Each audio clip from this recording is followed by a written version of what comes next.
So with that said, we're going to bring on our first guest. Very excited about her, Miss Kathy Osborne. She is in office management with Baylor, Scott and White in the DFW medical system. Really great hospital, really phenomenal medical system. And she has some really fun stories to talk to us about today. Let's bring Kathy on. There she is. Good morning. Hi. Good morning. How was Dallas today? Well, actually, Dallas is very good today. We're still having high counts of coronavirus, but that's what else could be said about that. That's Right. the one thing. But when you work in a hospital system, that's forefront for you. And right. Right. It's just right there in the middle of everything. So first of all, I wanted to ask you, so you work with the chaplains department, which is, people think that's only about praying and all of that, but that's not just it. The chaplain service is so much more than that. And I know that you guys have done a lot to try to help patients through this very difficult time. You've had corona patients in your hospital systems, and your guys have really, really, done some beautiful work with them. Can you talk to us a little bit about that? Sure. Yeah, you're right. It has been a trying circumstance. We started working with virtual chaplaincy and telechaplaincy actually before coronavirus hit. So when it was time to switch and do virtual chaplaincy, we were kind of already prepared for that. So what we've been doing is the patients that we cannot get into the rooms with because they have COVID, then we do virtual chaplaincy. We have iPads or use iPhones, that type of thing. So the nurse that's already in the room, she handles the equipment for the patient, and then the chaplain stands outside the room and visits with the patient via virtual visit type of thing. And then to support the families, we also do the same thing, that we do a telechaplaincy with them. So we will actually call them and talk to them about, how they're doing, what do they need to know, how can we help support the families during all this. So it's been an interesting time. Now, I don't personally get involved in that because I'm the office manager. Right. And have no formal chaplaincy training. However, they call me the office chaplain all the time. I think that's because I keep chocolate on my desk for them. I think that's what it is. And by the way, guys, that's a great way to get people to like you at work. Just keep chocolate on your desk. Everyone will like you. Yeah, I used to say I could always tell how stressful the day was with regard to how much chocolate disappeared out of the candy bar. Right. Yeah. Right. So with one of the things I was really excited to talk to you about with what you do is there's so many different cultures, right? That you're working with. Yeah. And I think that's so interesting. You have people from all over the world that come in and are chaplains at Baylor, Scott and White. So tell us a little bit about what that's like and what it's been like to bring so many cultures together professionally. Well, it is interesting. I grew up learning about different cultures and having people from different cultures in our home all the time. But it was a different thing to actually start working with them. And it's been a real learning opportunity for me because, you have somebody come over for dinner, you don't get into in-depth conversations. But sitting around a break table, having lunch, breaking bread with people, that's when you really get to learn who they are and what their feelings are and how they believe things. Mm-hmm. And, it has been a real, like I said, an eye-opener, but it's been good, especially now when our nation is so strong into let's move forward with accepting everybody and giving people grounding and stuff. And that's one thing that amazed me when I started working in this department is how open people were and how willing they were to listen to everybody, not necessarily agree. In fact, the first staff meeting I was in, there was almost a knockdown drag out. And I wanted to melt into the floor. But, those people, they talked it out, they walked away, and that was it. Nothing else was said, and everybody came to a consensus of what was going on and what needed to happen.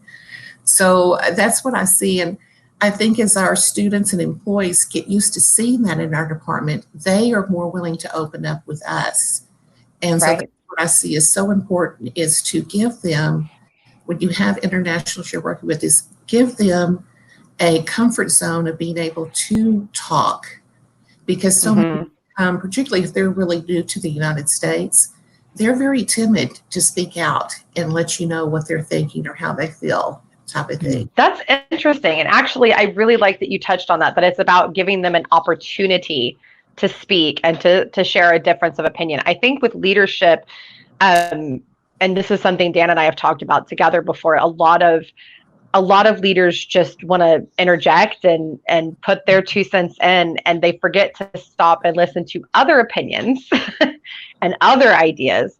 And to me, true diversity isn't necessarily about what color of skin you have, how many males or females, what ages you have, but about bringing together different people with different ideas and different personalities and different backgrounds, because I feel like that's how you truly effectively grow. Right. Yeah. Our chief of mission ministry actually started at Baylor Scott and White as a training chaplain, and then he left for a while and came back as director. And his whole mission when he came back was to diversify our department, because at the time that he came back, there was one white woman working in it, and all the rest were white men. Oh, no. This won't work. We're set up as a hospital. We were founded as a hospital to provide services to those of all faiths and those of him. And he took that very seriously. So he started to diversify the department. And when I came in 5 years after that and started working there, they had already gotten students from, like you said, from different places in the world. And then he also hired our first African-American director and that type of thing. So it was really good, and it's been fun to grow. I hate to say this, but I've been with that department now 22 years. I know. long time. It is. And I always tell people, I think that the reason for that is because we're always growing, we're always changing, and because we have these students that rotate in and out, and because I love learning from the international students, then to me, that's exciting. Excuse me, I'm having a lot of trouble. That's okay. That's okay. But that's part of it, is I don't get bored there ever, type of thing. Right. Because there's always something new and growing. And that's kind of how I feel with what I do too with recruiting, is I talk to people from all over the country, sometimes outside of the country. With this show, I've had the privilege of making friends in Nigeria and India and Canada. And I learn so much and I grow so much, and it's helped me to grow professionally. I have clients that hire, in fact, we have one of them coming on later to talk about this, who've hired in Brazil, Ukraine, all of that. And what it's brought to their company has helped them grow astronomically. So I think you're really right. It's really interesting what bringing these different cultures together can really do and can really accomplish. And so on the job seeker side of that, I think it's important for people to remember, it's okay to be different from the other people in the group. It's okay to have a different way to think. And in fact, not only okay, that's wonderful. That's what a company should be excited about, is getting somebody new in, somebody different, somebody with a fresh opinion. And so embrace that. Embrace your unique identity. Dan and I were just talking about it. embrace your uniqueness and the things that make you special. Yes. And Kathy, I know you've had a very interesting life and traveled all over the world and all of that. How has that helped you to be successful in your role?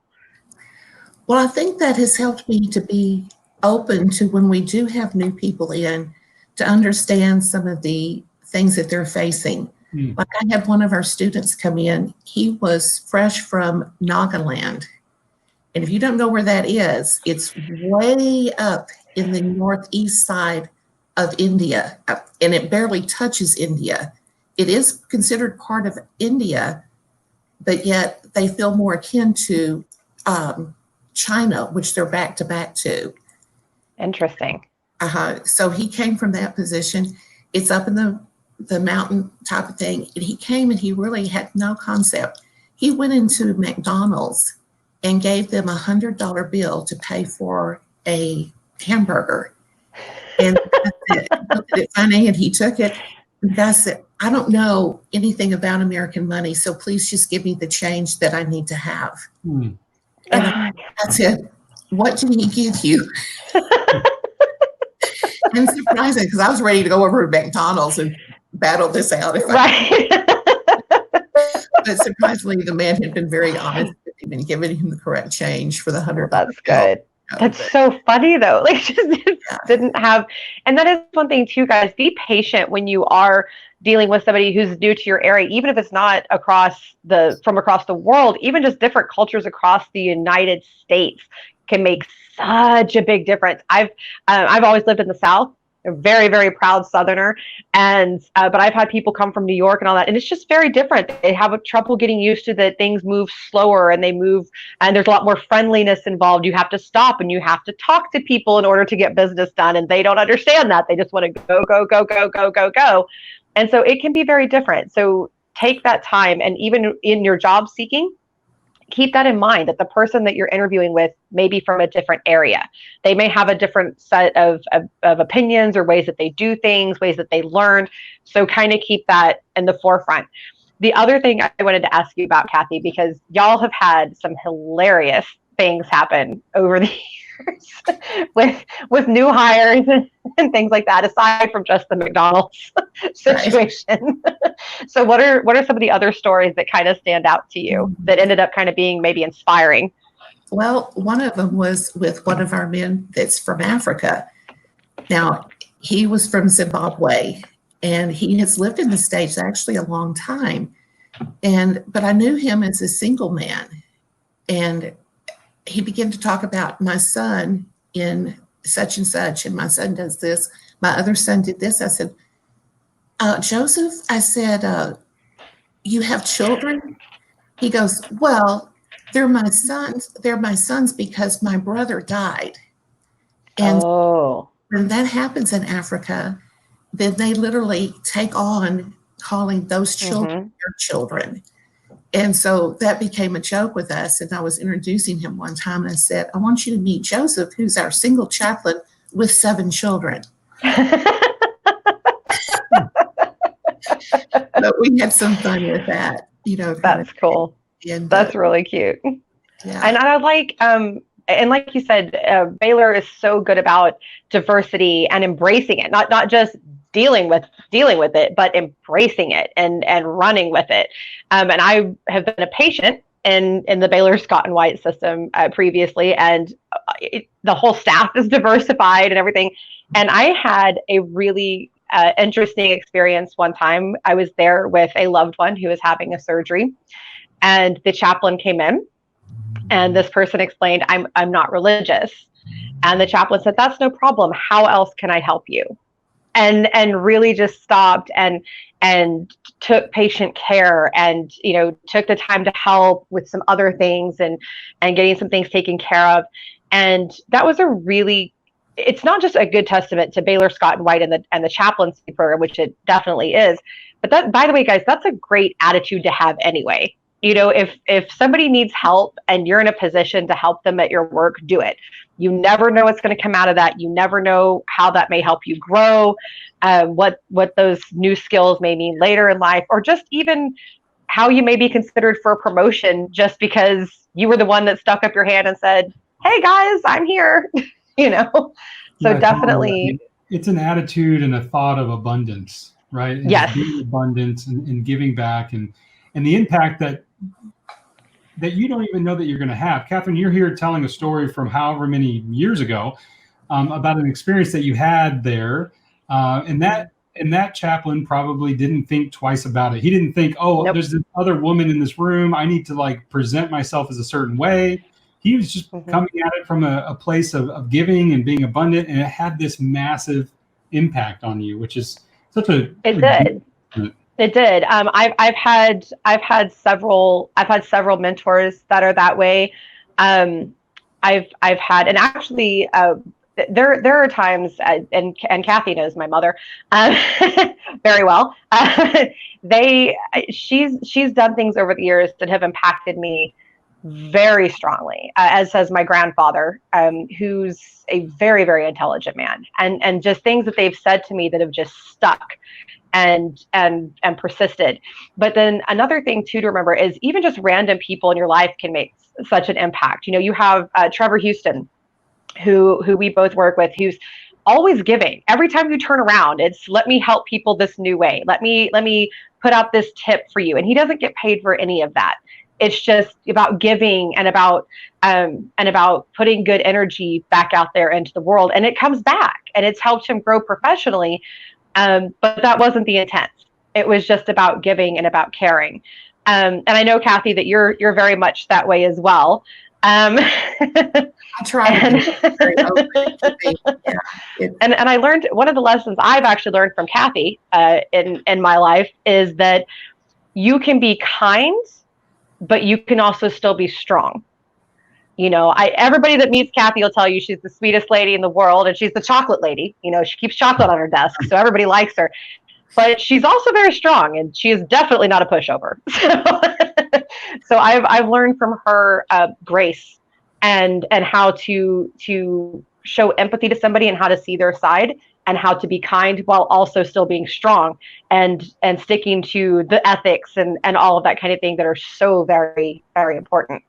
Which is another thing I want to ask you about, Kathy, is ethics in the workplace. I know you and I have had a lot of conversations on this. So in your 20 plus years in this one position, and of course working years before that as well, what impact have you seen ethics make in your department over the years? And what difference has it made for the people who showed the strongest ethics? Yeah. Well, ethical behavior is very important to me. And in fact, my first review that I had I was going to say, actually, it wasn't my very first, but we had a rating scale of 1 to 5, 5 being the best. And on integrity, that was your question, is how do you rate them? Mm-hmm. I put a 5. And my boss came back and he said, I definitely agree with that. He said, if there's one person that stands up for what she believes in, it's Kathy. And even not too long ago, just the last week, I had to stand up to my boss and say, I'm not comfortable with that. Mm-hmm. You know, I can move things around a lot and I can work things around, but this I can't do, you know. Yeah. And he said, I appreciate that. And we backed off and we came at it in another direction, and we're able to come up with an ethical way to present what we needed to and get what we needed, kind of thing. Good for you. And standing up for ethics is so crucial. And Dan, I know you have an opinion on this one. 100%. You got to know, I think it goes back to what we were talking about earlier, Catherine, is that knowing who you are makes it really easy to stand up and push back on things when they don't align. I think people get in trouble when they're not clear with who they are. And so if you haven't, again, we talked about this earlier, but I just encourage people to sit down and really think through that. For me, I went through a half-day process and really wrote it out. And it's something I do every year to kind of revisit that and make sure that it's still aligning with who I am. It's something that I have posted right here in front of me that I consistently see all the time to have that constant reminder. It's that important. And so people that I think are rooted, like Kathy's talking about, and I would have no doubt that, Kathy, you probably you've gone through something like this, and it's so ingrained in you now that it's just like this giant red stop sign. When things happen, you're like, whoa. Yeah. Right. That's what you want it to be. That's what you want it to be. And that's what people around you, that's probably why people are drawn to you and to people like that, is because they're like we can count on them to live up to who they are, and they're not presenting some facade. Yes, and that will help the company grow more than anything, guys. So your ethics matter, and bring that up in interviews. Tell people what your ethics are, and how you uphold them. That will make a monumental impact. So Kathy, thank you so much. Thank you so very much for coming. We really enjoyed having you on. So we'll say bye for now. Adios. I love her. Yeah, she's really terrific lady, and the Baylor Scott and White system's really phenomenal.